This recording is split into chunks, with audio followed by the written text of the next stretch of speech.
Queen Carvania stood haloed by the morning sun. An army hung on her every word. My champions, I have sold my chariot on Carvana. 'Twas a lovely SUV, an inexplicably queenly offer. They're even coming to the castle to collect it. Tonight, we feast! An offer you can feast on. Sell your car today on Carvana. Pickup fees may apply. Yay Networks.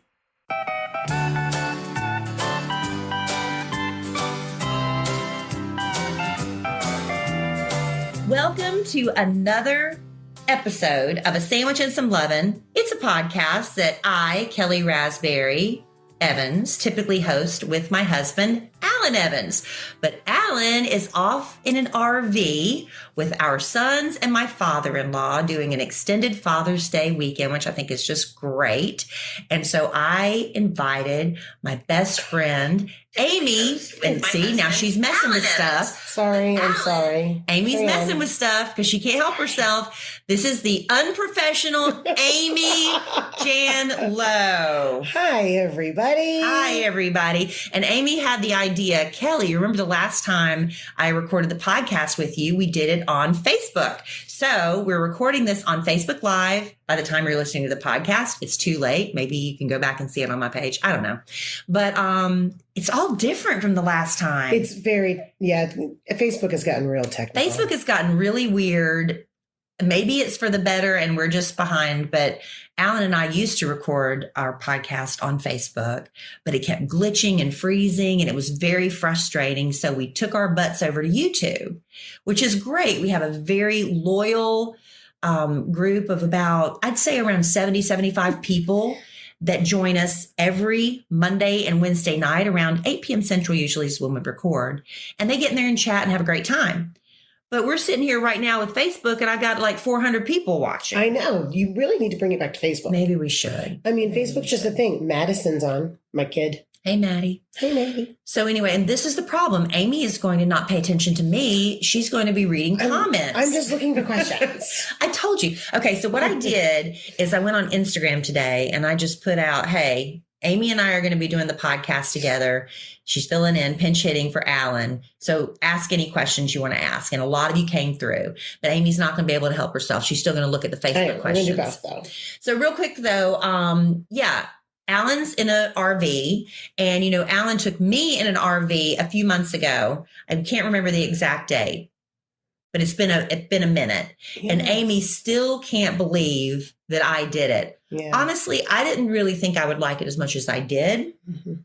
We just rented one and it was, it's supposed to sleep 5, but I would have just absolutely had a panic attack if there were 5 of us in that RV. It was perfect for the 2 of us. It's, did you ever go inside one? I've been inside of them, but as you know, it's not something I would do. Well, they have luxury ones, like tour bus ones that they really trick out. But for the one we rented, it had like a very, very hard, thin mattress. If people have done this before, So you're supposed to buy one of those foam toppers to sleep on. It makes a huge difference. It's got a toilet that you have to have the no number 2 rule. Mm. So where do you go number 2 when you're gone for 5 days? Well, you go to in these RV parks, especially KOAs, from what we've learned, are really nice. They keep the bathrooms really nice. You find some of these mom and pop RV shops, which is where Alan took me. And luckily, I don't go number 2 a lot. That's a blessing on trips like this and a curse otherwise. So I only had to go like once in 5 days. And I used the facilities at one of the campgrounds. So it wasn't bad. So you used a toilet in like an outdoor bathroom. It was an indoor facility. It was like an indoor bathroom, but it was at a public campground. Yeah, I'm out on that too. But it's just for the people in the RV park. And so they keep it up really nice. It's better than going to a porta potty. And I know you've used a porta potty. Oh, well, there's been situations, but where you can't help it. Not. And then they have nice showers at some of these parks too. And when Alan and I were in the RV, I went in to use the bathroom and there were women in there, which, I was like, but you gotta go. And they were getting showered and getting ready to go to church. Really? And they were all done up nice. So there are really nice, Is it like college where you take your flip flops because you don't want to be barefoot? 'Cause Yes. the germs. Yeah, and you take the caddy with all your stuff in it, and they took their change of clothes. So there is a nice way to do it. But for me, 4 or 5 days was plenty. And, if I told Alan if we were ever going to do it again, I would like to look into renting maybe a luxury RV. Okay. But it was fine for the first time out. But I know you're out all the way around. I'm out all the way around. I don't do that. No. Have you ever roughed it at all? No. It's like asking me to stay at a La Quinta. It's just not going to happen. Have you ever slept in a tent? Oh, God, no. I haven't either. That's outside. No. I tried once when I was a little girl at Florence Baptist Temple. They took the whole youth department to a park. It was on the other side of town, but as a little girl, it might as well have been, 500-mile journey. I didn't know any different. And it started pouring rain that night. I mean, like a monsoon came in, and I cried and cried, and they were having all the kids sit on the buses and hoping the rain would pass. And Kelly Raspberry, if you think I'm a bit of a butt now, you should have known me when I was a kid. And I cried and cried and cried, and I was like, I'm not staying until a counselor drove me home. Wow. No. So that was my closest to experiencing the great outdoors, but I've never slept in a tent overnight. So my husband used to, as a matter of fact, our country club just they do a Father's Day camp out on the Yeah. golf course. Which is a cool idea. It's a great idea. And Russ did it with the girls a couple of years. And what they did was they would come to our house with a golf cart and get Ashton's gymnastics mats and take those out and sleep on that. That's good. So it was okay, but now they're teenagers and they don't want to do that anymore. Yeah, they're out. Yeah. So much for roughing it. But Amy and I are trying to think of a fun weekend getaway with us and our daughters. Mhm. Amy's daughter is 15 now. 15 now. And McKelly's 14 and Ashton's 13. So it's like boom, boom, boom. And McKelly's right in the center there. And it's been a long time since we did a little weekend getaway. But now that they're teenagers, we're thinking what we used to be able to get away with, we can't now. Anymore. We're going to have to do something like instead of the engagement at the pool, it's going to be more laying at the pool, social media pictures, things like that. Maybe a spa treatment or something. Mani-pedis, I That hope. would be fun. Always need that. Yeah. But anyway, Amy and I haven't really been hanging out as much as we used to lately. First, it was the pandemic. Mhm. And then it's the fact that, my schedule used to be a lot freer, but I went from when I was, single and able to just hang out, and I didn't mind always being the third wheel, to having not just a husband, but then having 4 kids and everybody running in different directions. And just, with not only just working at the radio station, now doing 2 podcasts, and it's a lot. We don't really get to see each other very much anymore. No, You're I busy finally too. moved you up here. Like I got you to move up here closer to me after so many years, but it's just hard. It is hard, but you got to make an effort, right? Mhm. And that's what we're going to do. We're going to try to make a better effort, because right before COVID hit, the year of 2020, my don't really like to say New Year's resolutions because I never keep them, No. but I set the intent of cultivating new friendships and nurturing the friendships I had. And then 2020 happened. And so that was just a bust. We tried doing Zoom cocktail parties and stuff like everybody did. Everybody was so gung-ho at first, remember? We just couldn't get a word in edgewise. Oh, it was a nightmare. It was a one, nightmare. I think we had 20 women on it. It was a mess. It was a mess. So we gave that up. But right before COVID hit, y'all, We had the slumber party. we had the slumber party. I would say from hell, but it wasn't a bad thing. It was just so wild and crazy and fun. And thankfully we sneaked that in right before everything shut down. We Thank you, still talk Shanda. about that. I know. Thank you, Shanda, for turning what you turned. She doesn't care. She's 50. She's 50, so straight. She's 50, but we were so busy that we couldn't celebrate her 50th when she turned 50. It was like school was starting back and everybody was so crazy. So we did a delayed 50th. Yeah. And man, a nightmare just deciding the location. We were like, let's do a VRBO. Then we couldn't find one that everybody could agree on. And finally, Amy thankfully offered up her house, because her house is the house of 1,000 rooms. I have a lot of extra space if anybody needs someplace to stay. It's the craziest house. Honestly, you've got to admit, that's the craziest house. I mean, there are rooms, I'll tell Russ, like, I feel like we just need to go upstairs. Just go upstairs and walk around, because there's so much we don't see on a daily basis. Upstairs at Amy's house, you open one door, there's a bedroom. You open another door, there's a game room. You open another door, there's another. It's like every door, there's another bedroom. It's the craziest thing. So it was the perfect location. Yeah. We unfortunately had a little bit of property destruction. So I don't know if her husband, Russ, is going to allow us to do something of that magnitude again. Well, in our defense, who puts a water Like a plastic feature fountain. in the middle of the jacuzzi? It's like a big plastic noodle, like the noodles Like a pipe sticking up out of the hot tub. And apparently somebody decided to use it as a stripper pole. Somebody named Justin. We assume. We were all sitting around it. And that ended up broken off and tossed into the bushes, apparently. He loved that when he got home. Yeah. And then apparently Justin had to leave the next morning. Justin's just a walking disaster. And he decided not to ask somebody to move their car first. He just destroyed your landscaping, didn't he? That didn't go well either, but it grew back. But Justin's a lot of fun. Yeah. If you ever want to invite him. In fact, that's so funny. You are going to love Legacy Box. Becoming a parent changes how you look at memories.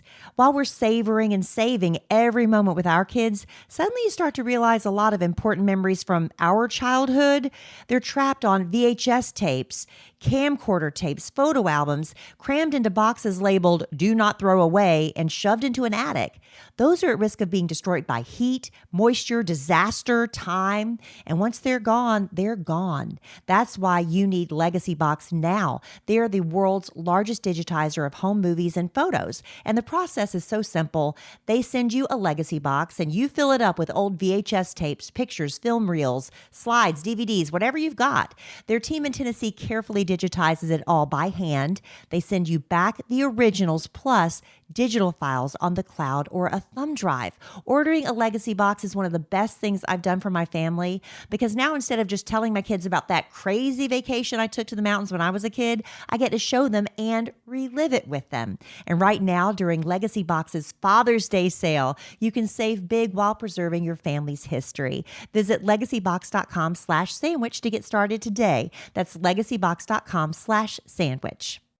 I went on my Instagram earlier today and I said, if you have any questions you want to ask me and Amy, tonight's the night to ask them. Amy and I have been friends for 27 years.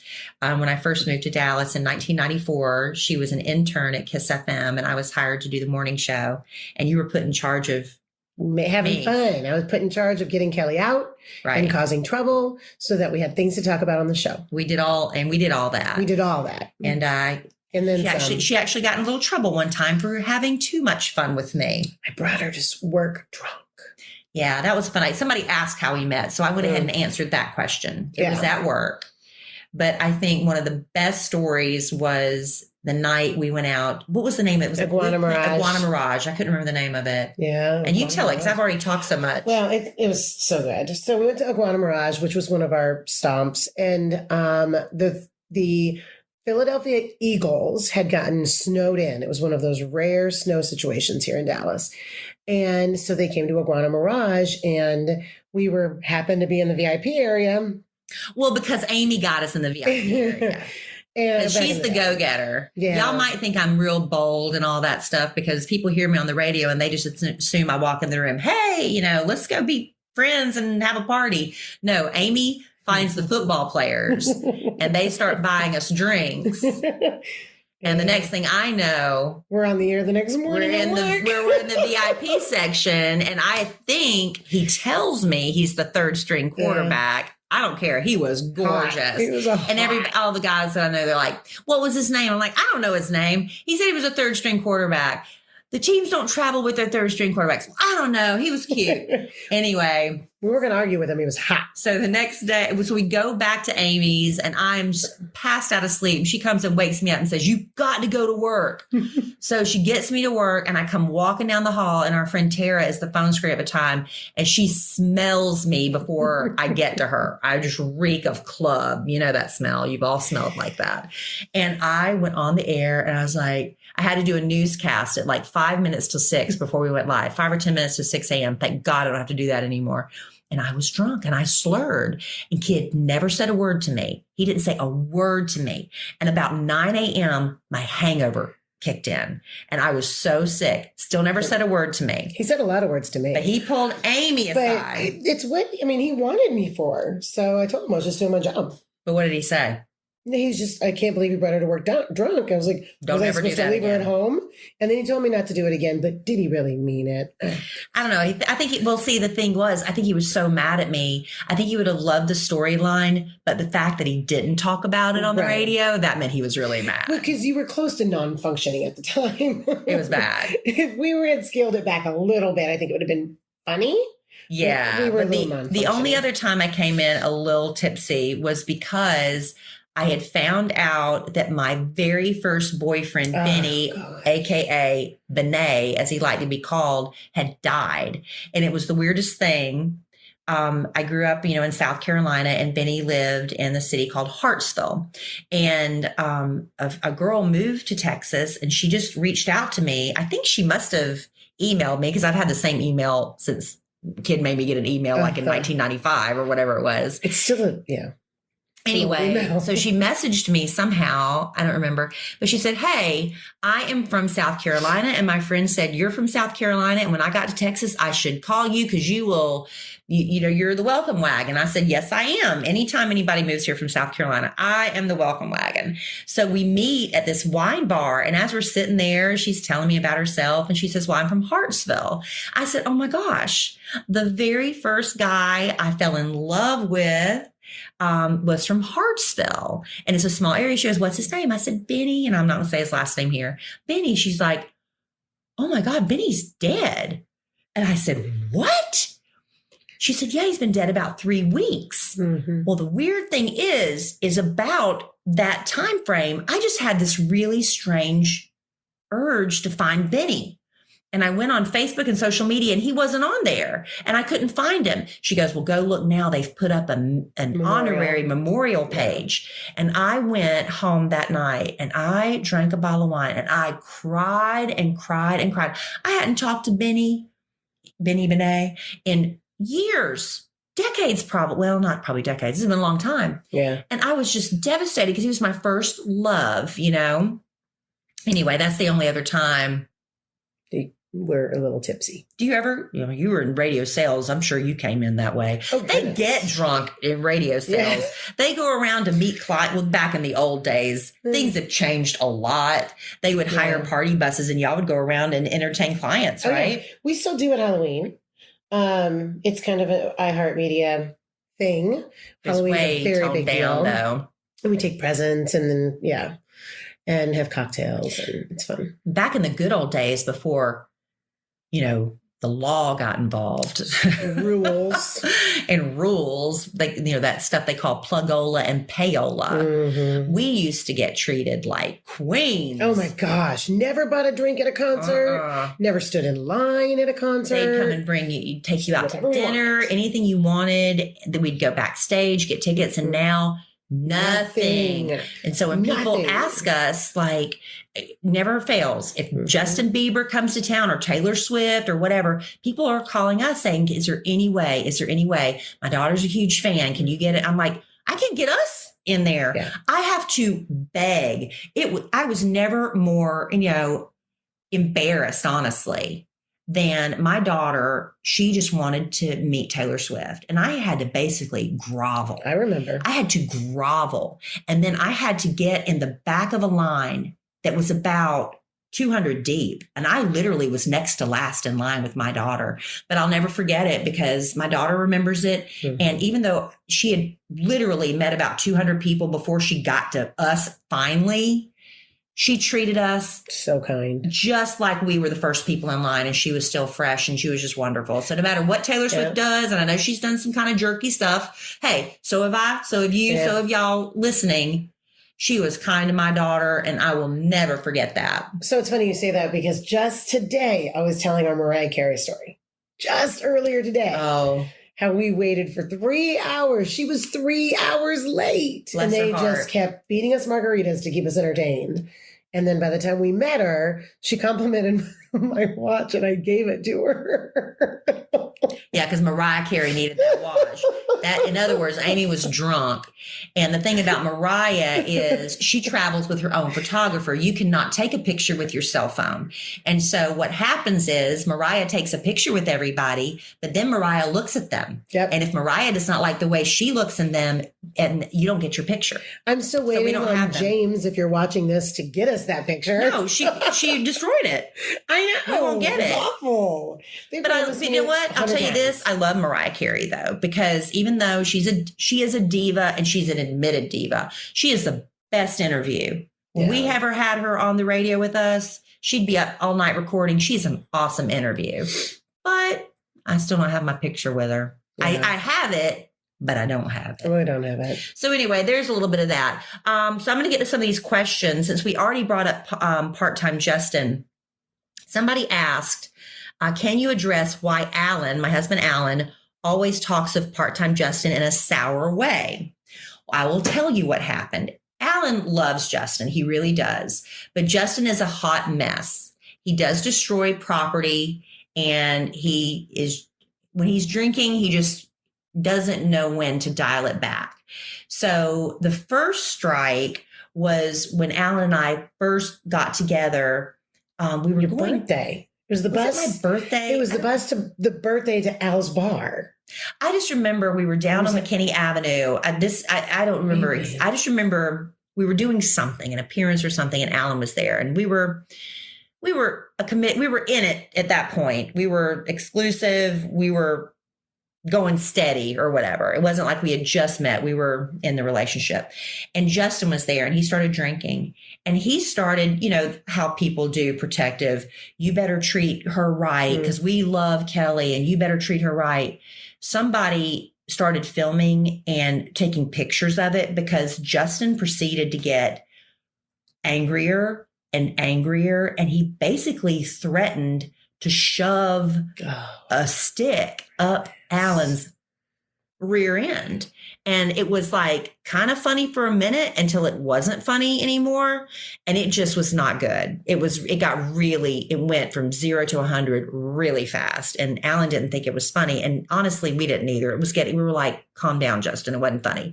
Now, this is a long time ago, y'all. Mm-hmm. Alan and I have been together 5 years now. So this is like 5 years ago. Then it was 6 years. Let's see. We met in January of 2016. So it's 3. 5.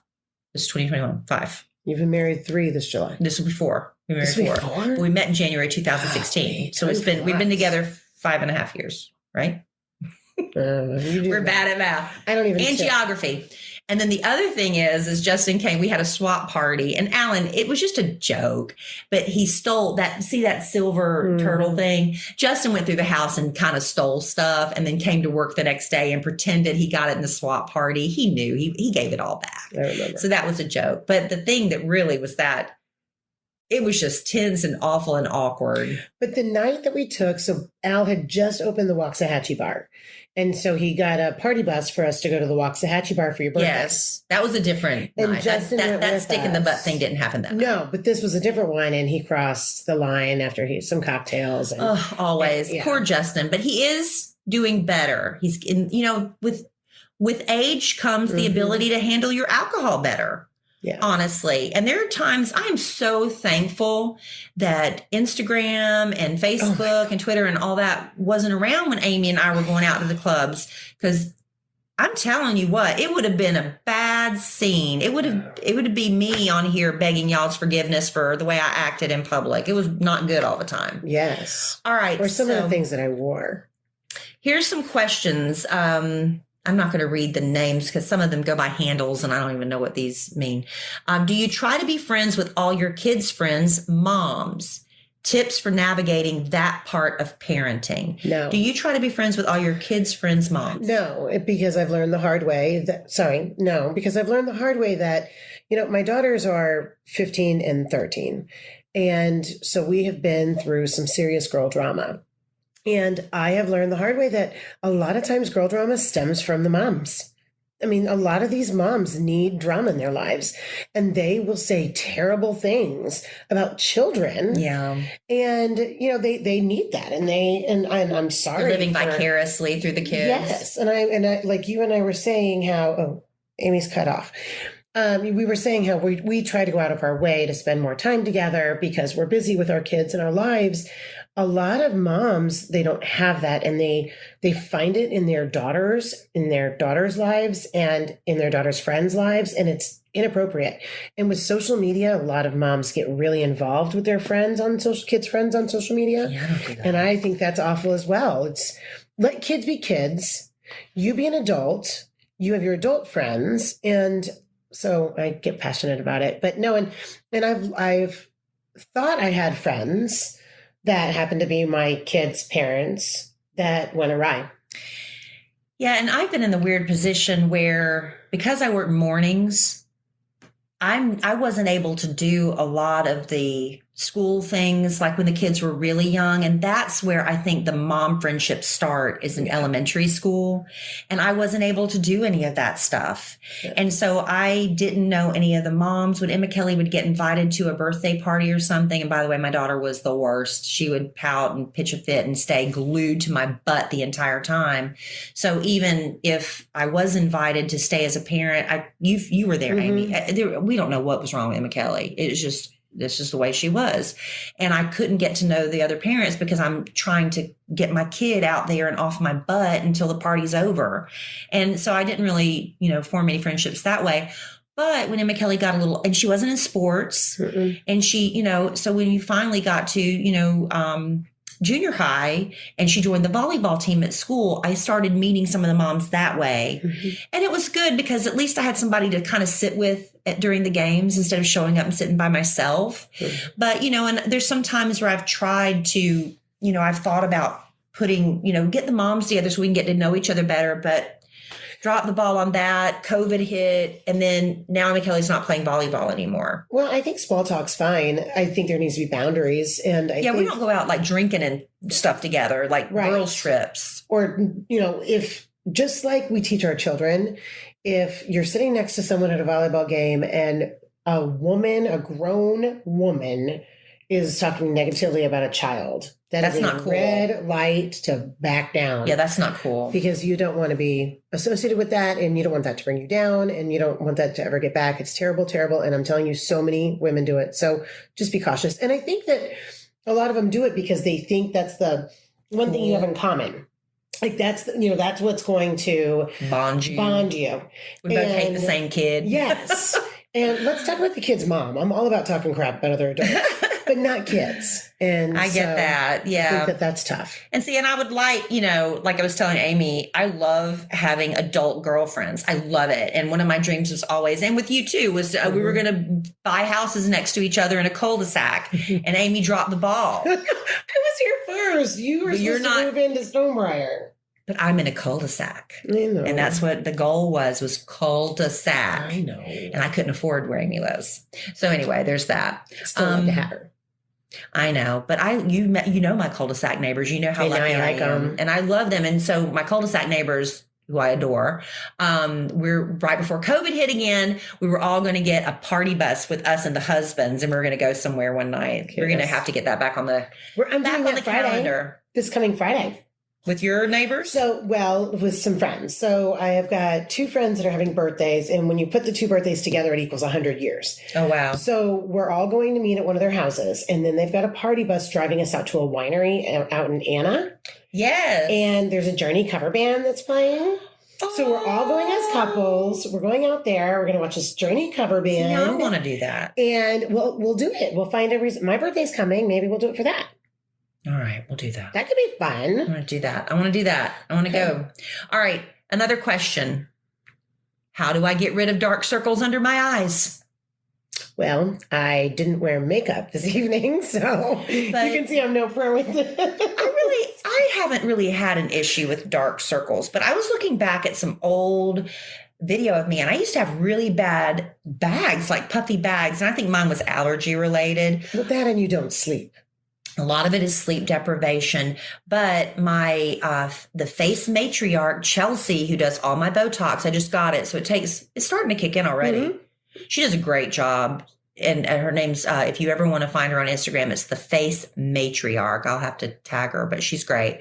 So she came over and some of the ladies were asking her about, should I get filler or something? Because I've got these dark circles and these bags under my eyes. And she said, first thing you should try before you do any injections or any kind of fillers around your eyes is D3. Mm-hmm. She said it's likely a vitamin D3 deficiency.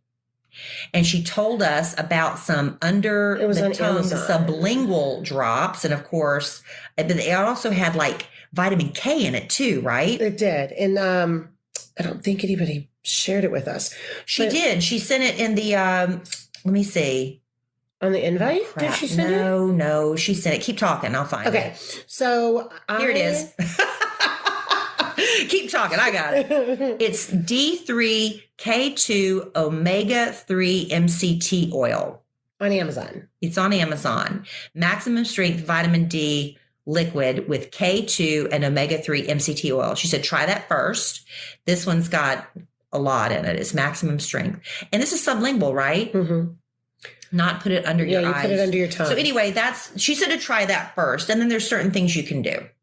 Yeah, and I have Indian skin, so I'm very lucky because I have healthy skin, and I go to a med spa once a week. Atomic Beauty is my go-to, and they sunscreen is super, super important, especially I know we have people listening everywhere, but being in Texas in the summer.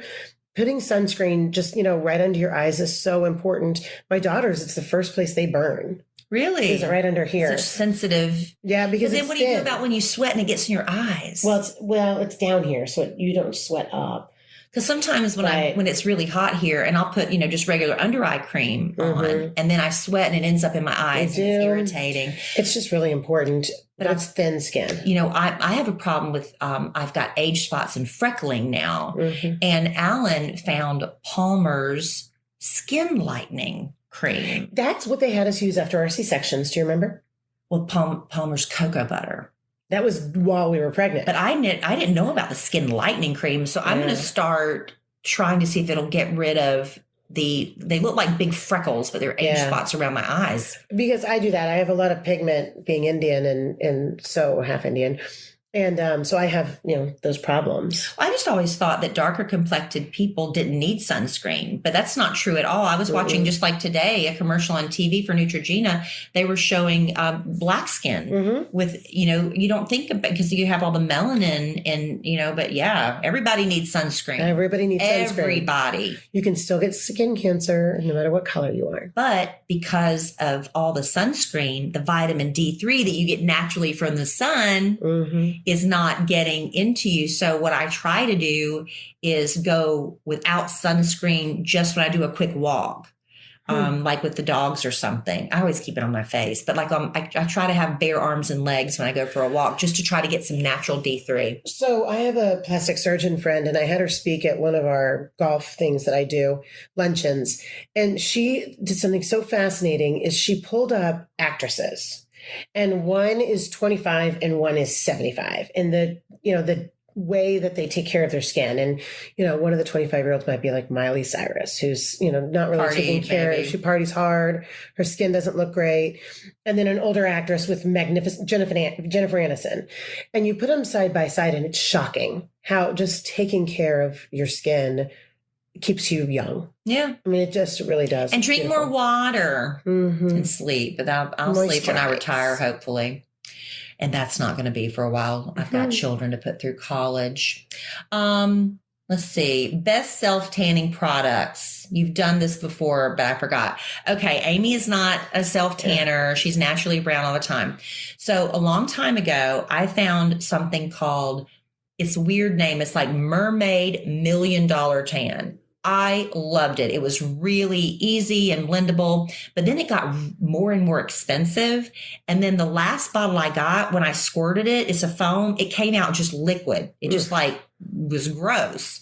And so then I remember seeing another influencer that I followed. She's like Saint-Tropez, ST.TROPEZ.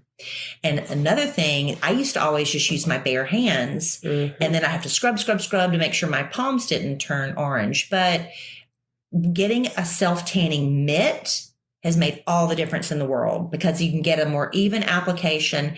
And I've always just done my legs because my legs just don't see the sun as much as my arms. My arms have a natural slight bit of Exposure. color just because they're exposed. Yeah. And then my legs would, ghastly white. So I would just put one application on just to knock the white off, honestly. But sometimes now I can do because I have the mitt, I can get most of my body because the mitt's both sides and I've got like these weird ability to reach most parts of my back. I know a lot of people are It is stiff armed and can't do it, but you could get your husband or something to do the back of your very back and get it all over. So anyway, Saint-Tropez is the one that I recommend. It is a little bit more expensive, but it works. You could also I remember Christy Brinkley said that she uses the Jergens Gradual Tan. This is the lotion that you just apply every day. And they have like a cellulite formula, or is it cellulite? I always feel like I say it wrong. The one that helps your dimples, but it's supposed to help with that.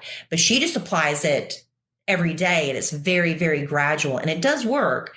But I need a quick fix. Like I'm going out tonight. I need to get this going. So that's what I do. All right. What did you buy? I hate to ask this because I know Amy already told me she didn't buy squat. What did you buy on Amazon Prime Day? Why don't you shop on Amazon Prime Day? Because when I need something, I buy it. I can't wait. And I forgot. I've been busy. But you have another day. We're recording this. You still got another day. Yeah. But I don't need stuff either. But stuff that I normally use is on sale, like Alan's favorite protein shakes and protein bars were on sale. I got another set of hot curlers because I know mine are going to break eventually. They just do. When I pack them in suitcases, they end up cracking and everything. So I went ahead and bought another set because they were like $20 off. So I just have it on standby. And I feel like even around Christmas, it takes forever to go through those Amazon sales. There's It's overwhelming. much. And I'll flip there and my attention span, is a squirrel. So I flip for 5 minutes and then I'm over it. Yeah, I've got to go do overwhelmed. something else. Yes, it's too much. And because it's everything from protein bars to curlers to vacuums to, anything. And But it's if just you too much for me. But if you use a certain anything. There's like nothing I use from Amazon on a regular basis. Really? Well, let's like look at my detergent most or recent anything? purchases. I don't buy that on Amazon. I buy that at the Well, grocery they store. have a grocery store too. I don't Let's see. usually do my grocery shopping on Amazon. So I bought the bite relief things where when you get bit by a bug, it's supposed to suck out the venom. Really? Yeah, I don't know if it works though. I bought my husband a Reagan Bush 84 t-shirt for an 80s party we're going to on Saturday. I have one. Do you need to borrow it? And I just ordered it. And it already arrived. But I have one in my size Oh, yeah, no. that you could borrow. I'm going to wear one of my old concert t-shirts with a tutu. I keep that stuff around. I bought my husband a very funny t-shirt for Father's Day that said, "You don't scare me. I have 3 daughters." And a comforter that my girls love. And excuse me, they love them. And one of them spilt a bunch of stuff on it. And it was nasty. So I insisted on buying a new one and a power washer. That's kind of the last few Oh things. man, a power washer. If you want to make the man in your life happy. Man, I love it. I would love it too, but I let Alan do it. Oh my gosh, we The have so yard much is fun. his, and I don't want to start doing anything in the Oh, yard yeah. because then he'll expect me to do it. No, Russ and I took turns, and because it is a lot, it's hard on your body, and so It's so I would fun. spray for a while, and then he would spray for a while. It's and really great. fun. If you're ever looking for a gift for a guy, I guess for a girl too, get a pressure washer. It's a so great gift. fun. And we use, Alan loves the Ryobi, I think it is. Is it Ryobi? R-Y-O-B-I, or is it I don't know. Myobi? Kind Ryobi. of power washer. Yeah, it was like they have a whole bunch So what of about? equipment. They do San pressure- Jose is what I bought. They do the Or pressure. Sunjoe. Sunjoe's The what I first bought. one we got was a Sunjoe. The Sunjoe was a good one too. I think that's what he has. That's what I want. Sunjoe. We have a Sunjoe too. So good. All right, but my Amazon Prime, I also ordered a couple of one-piece bathing suits. I earlier this year put on my vision board. The first thing I put on it was a red bikini, and I said I'm going to wear this on the beach for the 4th of July. Well, I lied to myself. I'm not going to wear that. It looks really bad on me. I'm the worst. When I know I haven't done a thing. So I'm ordering one-piece bathing suits left and right. And they come to my house. I try them on. If I hate them, I'm sending them back. So I bought a bunch of those too. Yeah, cut yourself some slack. We're coming off a pandemic. True. You know? And you know what? As Enjoy long as ourselves. who cares? Nobody cares. You're the only, that's what I've learned as I've gotten older. Nobody cares about what you look like at the beach. If you're out there having a good time, they only remember that you were the life of the party. They don't remember that you were the fat one. That's right. They're all too busy worried about what they look like. How to make genuine friends as an adult. So many fakes. So many fakes. And, you know, everybody wants something as an adult from you, I think. I mean, opportunists are everywhere.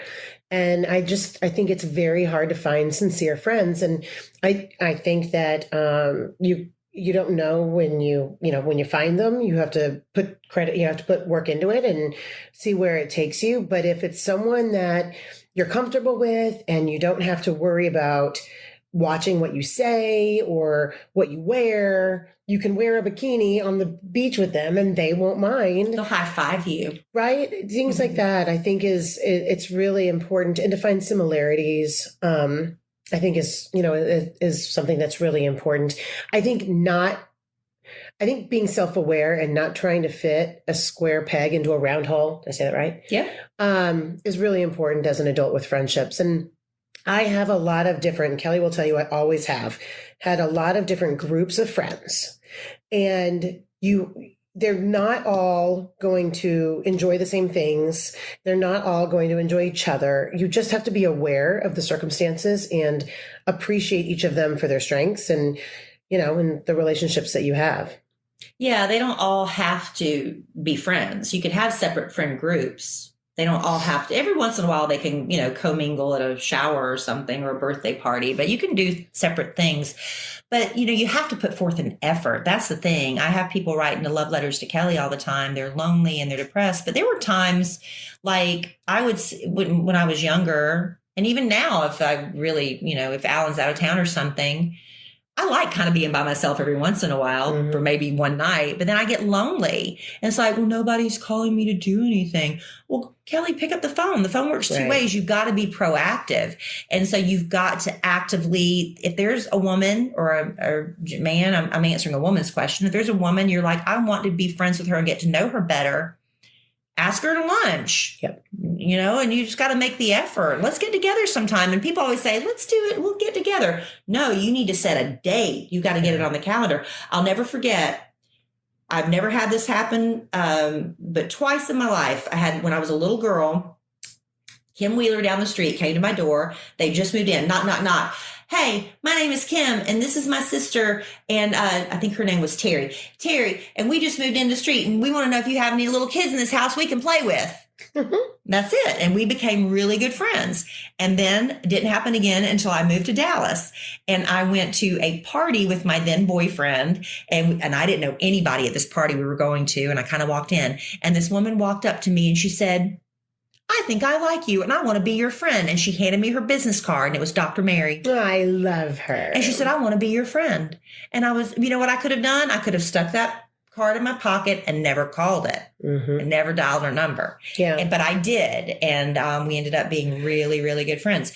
So you just got to be more proactive. Yeah. And nobody likes a pity party. And no, people are attracted to good energy. Right. And you're ho-humming and nobody invites me anywhere. Can I please go out with you and your friends? And then you sit there and you don't talk, or you're crossing your arms, Your body language. Yeah. And, people ask you and you're giving one word answers. Look, if you don't want to know me, if you don't want to be my friend, that is totally cool. But that's going to be because I'm not going to work that hard. I'm not going to pull it out of you. So if you want to be my friend, it's got to go both ways. But don't feel sorry for yourself. If you want to get out there and try. Go sit at a bar by yourself. Somebody will talk to you in a few minutes. That takes a lot open of yourself up. That's people with no self-confidence. To me, I was at a point where I could never have done that. To go and eat in a restaurant by myself, I would get something and sit in my car because I was so insecure. But I'll tell you, the last time I went and sat at a bar by myself, I was a married woman, but I was waiting on some friends to show up and I was early. How often does that happen? Never. It was my choice was I can either go run an errand and I know I'll be late, or I'll just sit here at this bar for like 45 minutes and wait for my friends. And there was one seat at the bar left next to me. And this gentleman walked up and sat down, and he wasn't hitting on me. I had this huge, I have a pretty nice size engagement ring. I'm like, I'm married. He wasn't hitting on me, but he was so nice and so charming. By the end of that night, he was like, does your husband like the Cowboys? Yeah, I'd like to invite y'all to my suite to watch a game. And that's when my friendship with Bad Influence Jeff began. Yep. So, you just got to take a chance sometimes and sit at a bar and speak to the person next to you. And I'm going to tell you how you're not going to speak to somebody sitting next to you at the bar, men, women, whether you're looking for a boyfriend or a girlfriend, if you're on your phone. That's so Get true. off your damn phone. Get your nose out of your phone. Mhm. I know it's a safety blanket and it makes you feel less insecure and less awkward because you at least got something you can scroll. But if you're not sitting there making eye contact with someone, what reason do they have to talk to you? And Right. what are you posting on your Instagram? They're not going to ask. Maybe they will if they're really that. Right. Some people are that much aggressive. No, and I mean, somebody said, it's not necessarily a pity party if you're shy. I get that. But you, as an adult, sometimes have to come out of your shell. You have to force yourself to come out of your shell and take a risk. And worst case, you're sitting at a bar, you can walk out of there and never see those people again. So take a chance. What do you have to lose? And shyness is something that maybe you need to, work through. I mean, because if it's crippling and paralyzing you to the point where now you're in your 30s now and I get letters from people, I've never been kissed, I've never been on a date, and they're in their 30s. And I'm like, okay, what's the problem? We got to get a grip on this, right? So get the self-help books, put yourself in, sometimes you have to be in an uncomfortable situation. Join a group where you're, volunteering animal rescue. You're all there not to meet each other, right? But a lot of single people volunteer at those animal rescue groups, and you never know what can happen from that. And you have Find a passion. Find a common passion, right? Mm-hmm. Let's see. How long does it take for you to pack for a trip or a vacation? So it doesn't take me very long because I always overpack. And so I just throw it all in there. I've gotten a lot better over the years. What I've learned about, especially if you go to Mexico, we're getting ready to do the podcast family vacation to Mexico. It's going to be a hot mess, people. A hot mess. We don't even know how many. We know at least 120. Really, people? That's amazing. I guess because it's the first year post-COVID, because the very first year we did it in 2019, we had about 40 people go. Mm-hmm. In 2020, we were expecting maybe 50, 60. But of course, it got canceled. But I think so many people are just like, get me out of there. I just want to go to the beach. We've got a lot of and people with coming. friends. But what I learned is, boy, did I overpack. When you go to Mexico, you're in a bathing suit all day. And you put on one dress at night to go to dinner. And that dress can be a cover up during the day if you really Exactly. need it. And you can wear the same dress 3 nights in a row. Nobody cares. So, and I might wear, I bring a pair of sandals. Yeah. At first I'm like, oh, I'll bring some shorts and I'll bring some t-shirts and no, I'm not walking around the resort in my shorts and tennis shoes. I'm not doing excursions. I'm literally beach, pool, shower, dinner. Yeah. So it's gotten a lot easier for me to pack for trips like that. But like if I'm traveling somewhere else, it's hard because I have to have my hot rollers to do my hair, and that takes up a lot of space. And it's like, you never know. I don't overdo it. I've never overdone it. My mother always taught me that, your important things go in your carry-on. So if it doesn't fit in your carry-on, That's it doesn't true. come.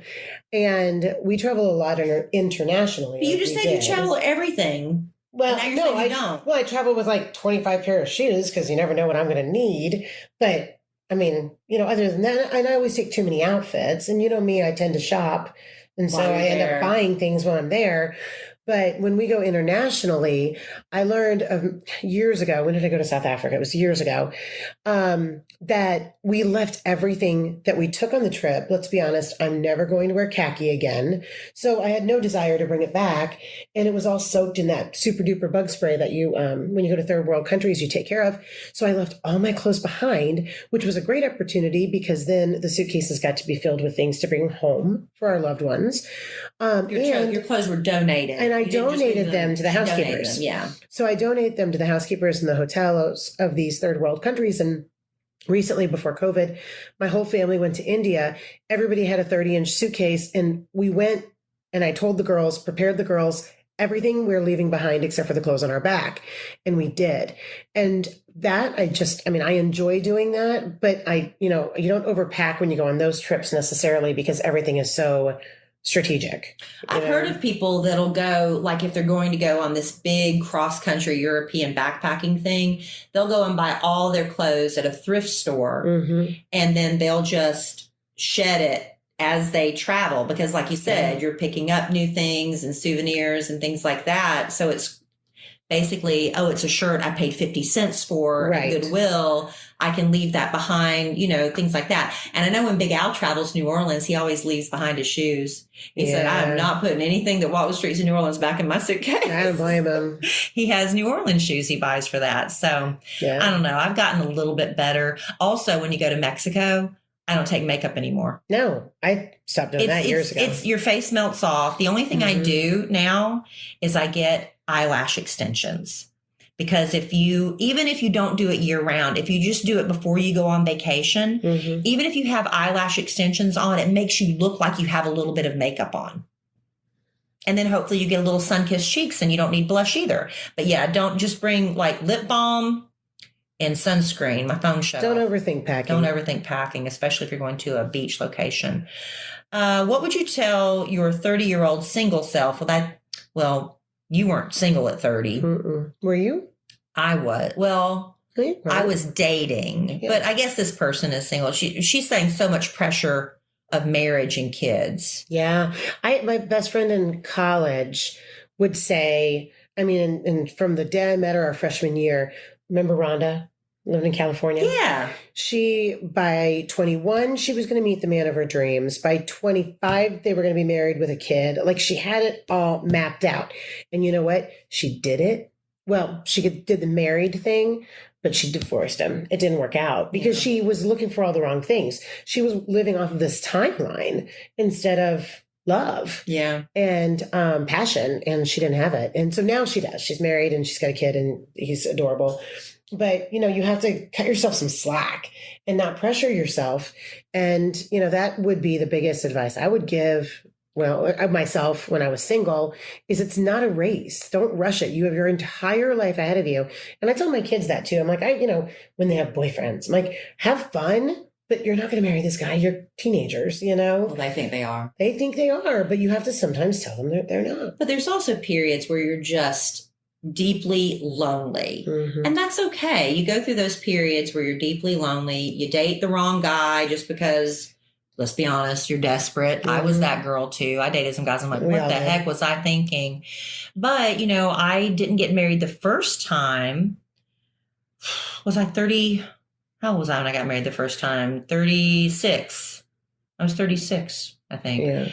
That's a lot of women be like, well, it was the same year I got married, right? The summer before you got married. Yeah. I got in September. You got married in April. And it's 04 is when I got married. I got married in 03. So I was 36. Yeah. And everybody's like, thinking that was a long time.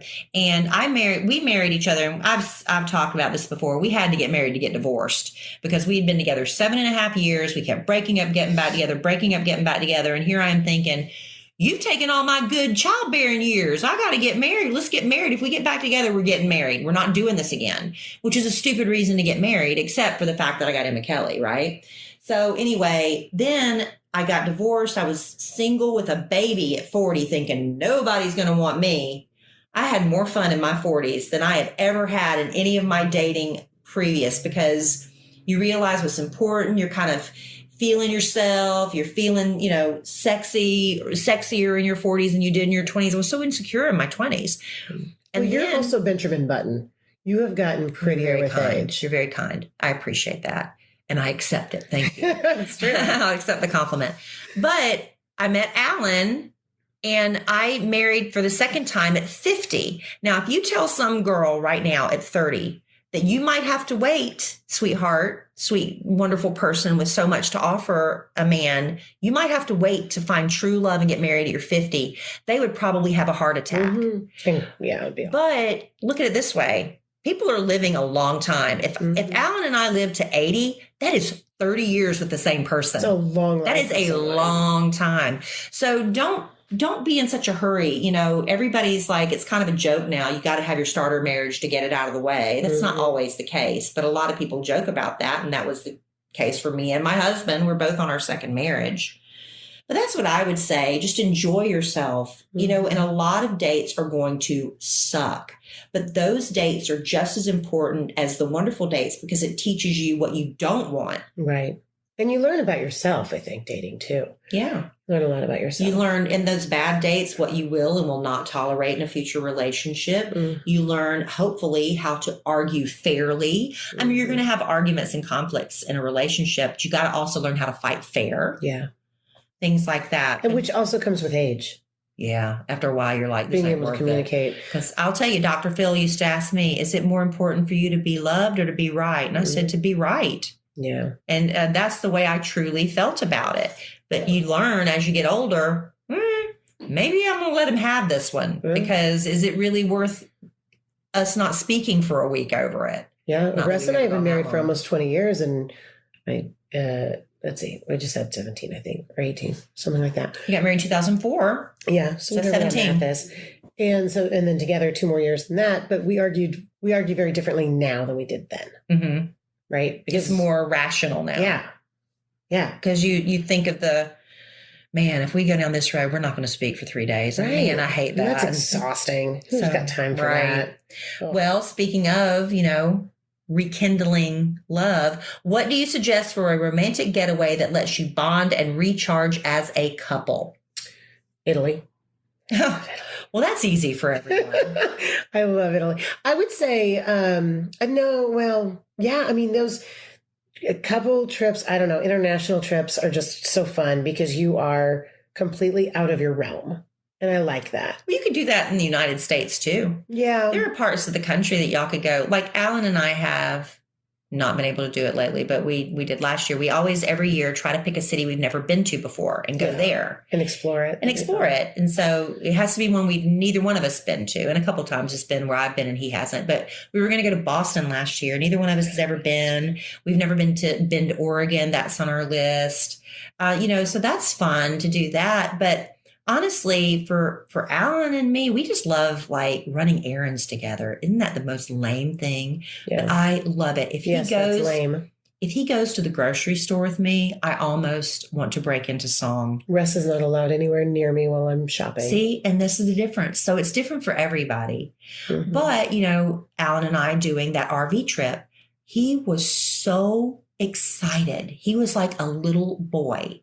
And I could have crossed my arms and said, I'm not doing it.